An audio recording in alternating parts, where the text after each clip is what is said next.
The day started like any other in our quiet suburban cul-de-sac. Kids biking in loops, neighbors chatting over fences. But then Karen stormed out of her pristine beige house, her face twisted like she'd just bitten into a lemon. She was the HOA's self-appointed enforcer, and today, her target was my little brother's bike. I'm 24 back home from college for the summer, helping my parents wrangle my 14-year-old brother, Ethan. Ethan's obsessed with his bike, a cherry red mountain bike he saved up for over a year, washing cars and mowing lawns. It was his pride, his freedom, his everything. He'd left it leaning against our garage, just for a moment, to grab a drink. That's when Karen struck. I was in the kitchen when Ethan's scream tore through the house. Mia, she's ruining it. I bolted outside, heart pounding, to find Karen standing over Ethan's bike, a can of neon green spray paint hissing in her hand. The bike was a mess, green paint splattered across the frame, dripping onto the driveway like toxic sludge. Ethan stood frozen, his face pale, eyes wide with disbelief. Karen, in her pristine white blouse, smirked like she'd just won a war. "What the hell are you doing?" I shouted, storming toward her. Neighbors peeked from their windows. Drawn by the commotion, Karen didn't even flinch.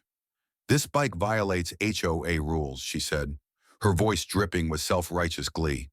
"No vehicles left in driveways. I'm marking it as a warning." A warning. Ethan's voice cracked, tears welling. "You destroyed it." "It's just paint," Karen scoffed, tossing the can onto our lawn. "Maybe next time you'll follow the rules." I grabbed Ethan's shoulder, pulling him back before he could lunge at her. My blood boiled, but I knew losing it would only make things worse. "You had no right," I said, my voice low but shaking. "That's vandalism." Karen rolled her eyes. "Take it up with the HOA. Good luck." She turned on her heel, strutting back to her house like a queen who'd just sentenced a peasant. Ethan sank to his knees, running his fingers over the ruined bike. "I saved for a year," he whispered. "A whole year." I knelt beside him, my heart breaking. "We'll fix this," I promised, though I had no idea how. The bike wasn't just a thing, it was Ethan's dream. His proof he could work hard and achieve something. And Karen had to face it without a shred of remorse. That night, I couldn't sleep. Ethan's quiet sobs from his room echoed in my head. I scrolled through the HOA handbook, searching for anything to fight back with. The rules were strict, sure, but nowhere did it say a resident could take matters into their own hands, especially not like this. Karen had crossed a line, and I wasn't about to let her get away with it. The next morning, I called a family meeting.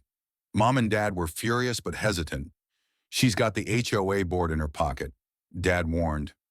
"They'll side with her." "Then we go bigger," I said. "We take it to court." Ethan looked up, eyes red but hopeful. "Can we really do that?" "We're going to try," I said, ruffling his hair. "For you." Our first step was gathering evidence. I snapped photos of the bike, the paint Karen had tossed, and the driveway's green stains. Neighbors started talking, too. Mrs. Lopez, who lived across the street, had seen the whole thing and was livid. "She's been terrorizing everyone for years," she said. "Last month, she fined me for planting tulips." Tulips. That's when the twist came.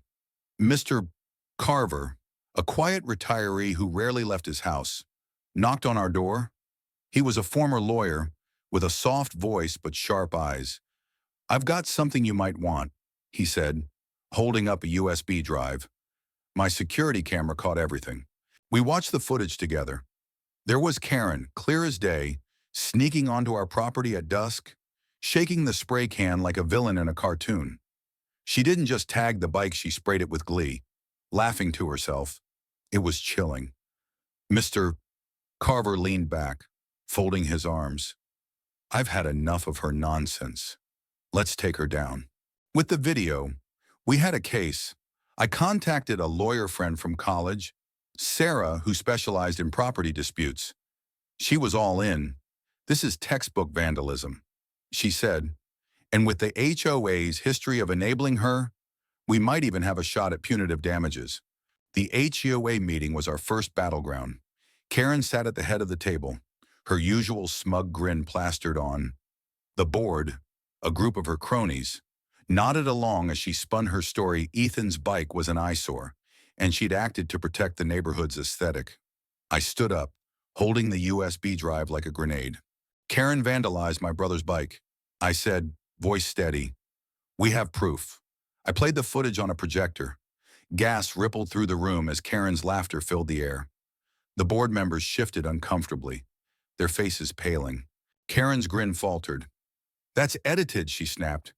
You can't prove it's me. Oh, we can, Sarah said, stepping forward. She slapped a stack of papers on the table: photos, witness statements, and a legal notice. You're looking at charges for vandalism, trespassing, and emotional distress, and we're suing the HOA for failing to intervene. The room erupted.